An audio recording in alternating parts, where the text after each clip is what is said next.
బంగారం ధరలు స్థిరంగా ఉండటం లేదు. కొన్ని రోజుల పాటు వరుసగా దిగి వస్తే మరికొన్ని రోజుల పాటు దూసుకుపోతున్నాయి. గోల్డ్ రేట్లో మార్పులు చూసి జనాలు కొనాలో వద్దో అర్థం కాక అయోమయానికి గురవుతున్నారు. ఓ 2 నెలలుగా పండుగలు శుభకార్యాలు లేకపోవడంతో పసిడి కొనుగోళ్లు తగ్గుముఖం పట్టాయి. దానికి తోడు ధర కూడా కొన్ని రోజుల పాటు విపరీతంగా పెరిగింది. కానీ ఇప్పుడు రేటుతో సంబంధం లేకుండా బంగారం కొనుగోళ్లు జోరందుకున్నాయి. ఎందుకంటే శుభకార్యాల సీజన్ రాబోతోంది. ఇప్పటికే ఆషాఢ మాసం మొదలైంది. పండగల సీజన్ మొదలు కాబోతున్న తరుణంలో బంగారానికి గిరాకీ మరింత పెరుగుతుంది. దాంతో రేట్లు మరింత పెరిగే అవకాశం ఉంది. ఇక వచ్చే నెల నుంచి పెళ్లిళ్ల సీజన్ సైతం మొదలు కానుంది.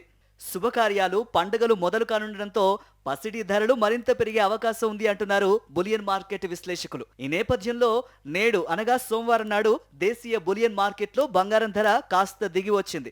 మరి నేడు ఢిల్లీ హైదరాబాద్ మార్కెట్లో బంగారం వెండి ధరలు ఎలా ఉన్నాయో ఇప్పుడు తెలుసుకుందాం. నేడు హైదరాబాద్ మార్కెట్లో చూసుకుంటే బంగారం ధరలు స్థిరంగా ఉన్నాయి. ప్రస్తుతం ఆభరణాల తయారీకి వినియోగించే 22 క్యారెట్ గోల్డ్ రేటు 10 గ్రాముల ధర స్థిరంగా ఉండి క్రితం సెషన్ రేటు వద్దనే అనగా 67,650 వద్ద కొనసాగుతోంది. అలానే 24 క్యారెట్ మేలిమి బంగారం ధర కూడా ఎలాంటి మార్పు లేకుండా స్థిరంగా ఉంది. నేడు భాగ్యనగరంలో 24 క్యారెట్ 10 గ్రాముల బంగారం రేటు 73,800 వద్ద అమ్ముడవుతోంది.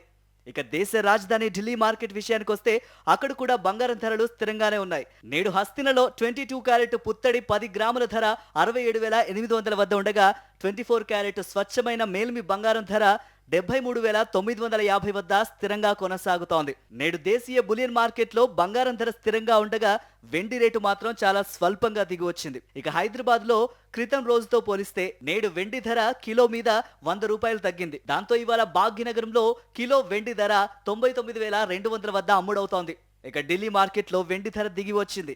హస్తినలో నేడు వెండి ధర కిలో మీద 100 రూపాయలు దిగి వచ్చి 94,700 వద్ద అమ్ముడవుతోంది.